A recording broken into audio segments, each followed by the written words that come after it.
빛이 과연 뭘까? 이 질문에 대한 답을 찾아가는 과정에서 탄생한 것이 바로 현대물리학입니다. 빛의 본질에 대해서는 머나먼 과거부터 굉장히 많은 과학자들이 고민이 있었는데요. 정리하면 크게 두 가지의 주장이 있었습니다. 바로 빛이 입자라고 생각하는 사람들의 주장, 그리고 파동이라고 생각하는 사람들의 주장이었죠. 일단 스타트는 인류가 낳은 위대한 과학자가 합니다. 바로 아이작 뉴턴이죠. 17세기의 뉴턴은 빛이 입자로 되어 있다고 주장했습니다. 빛은 입자다. 입자는 뭐냐? 여러분도 알다시피 작은 알갱이입니다. 뉴턴은 우리가 잘 아는 무지개도 빛 알갱이가 막 섞여 있어서 여러 색깔로 되어 있기 때문에 이게 막 섞여갖고 다양한 색으로 보이는 거라고 생각했어요. 그러니까 그냥 심플한 생각인 거예요. 하지만 반대 의견도 있었습니다. 뉴턴과 동시대에 살았던 하이언스라는 네덜란드 과학자가 있었는데 뉴턴보다는 조금 생소해도 마찬가지로 굉장히 훌륭하신 분이에요. 이분은 빛이 파동이라고 주장했습니다. 파동은 한 곳에서 생긴 진동이 주변으로 퍼져나가는 걸 말하는데요. 빛에다가 빛을 쐈을 때 사방으로 튀어나가지 않고 싹 지나가니까 야, 요거는 입자가 아니다, 파동이다, 이렇게 말을 한 거죠. 당시에는 빛이 입자라는 뉴턴의 의견이 좀 더 우세했습니다. 그렇게 빛의 입자설이 이어지던 어느 날 이걸 뒤집는 대사건이 벌어집니다. 빛은 더 볼 것도 없이 파동이다.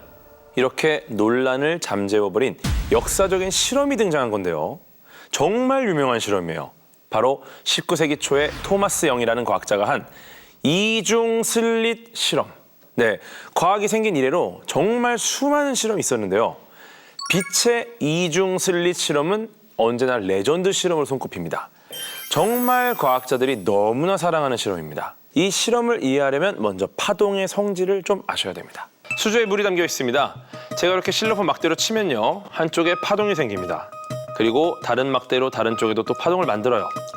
그럼 이 두 개의 파동이 합쳐집니다. 보이시죠? 파동의 모양이 어떻죠?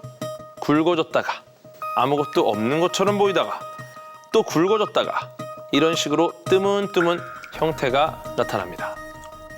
두 파동의 범위랑 방향이 같으면 진동이 더 커지고요.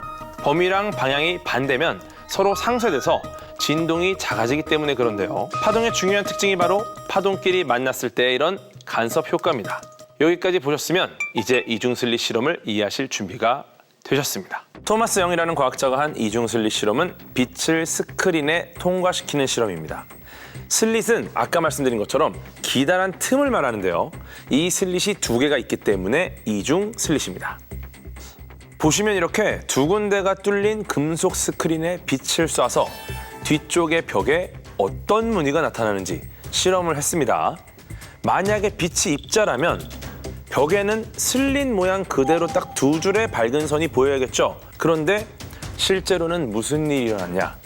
바로 진해졌다 흐려졌다 하는 여러 개의 줄무늬가 나타났습니다. 네, 일반인의 머리로는 이게 해독 불가능한 상황이었지만 과학자들은 이게 무슨 무늬인지 보자마자 알았어요. 바로 파동의 패턴이죠. 여러분도 아까 저랑 실험을 하셨기 때문에 충분히 이해할 수 있어요. 아까 물결이 정말 잘 보였던 데가 있고요. 잘 안 보였던 데가 있습니다.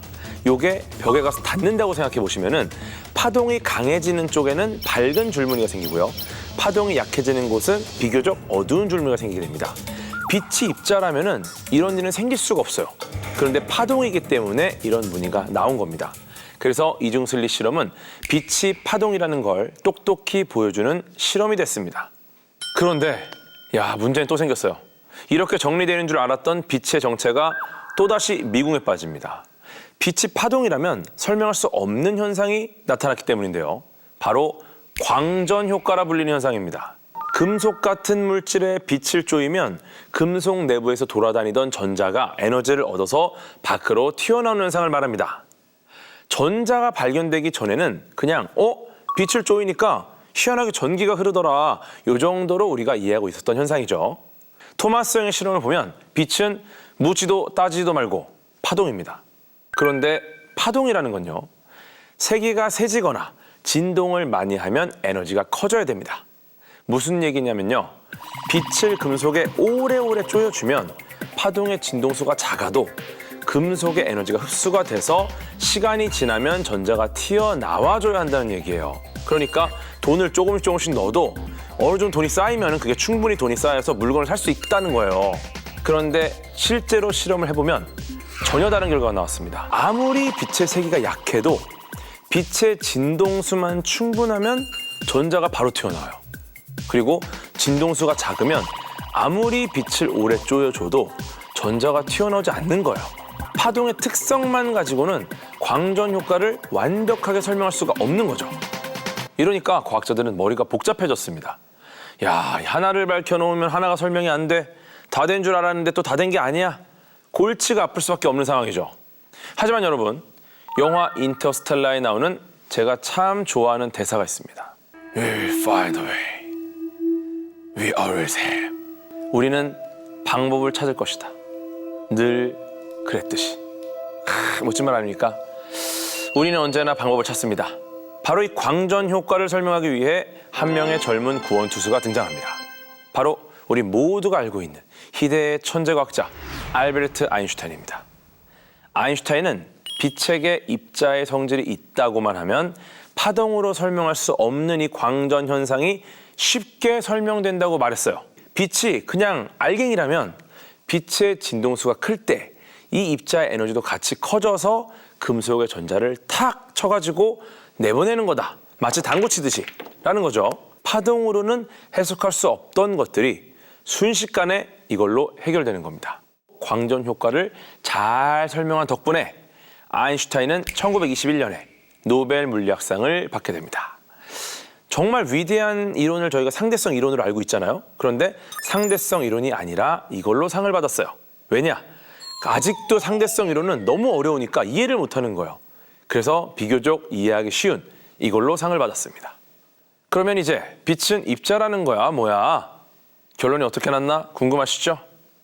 과학자들은 결국 빛이란 건 파동으로도 충분히 설명되지 않고 입자로도 충분히 설명되지 않는다는 걸 받아들이게 됩니다.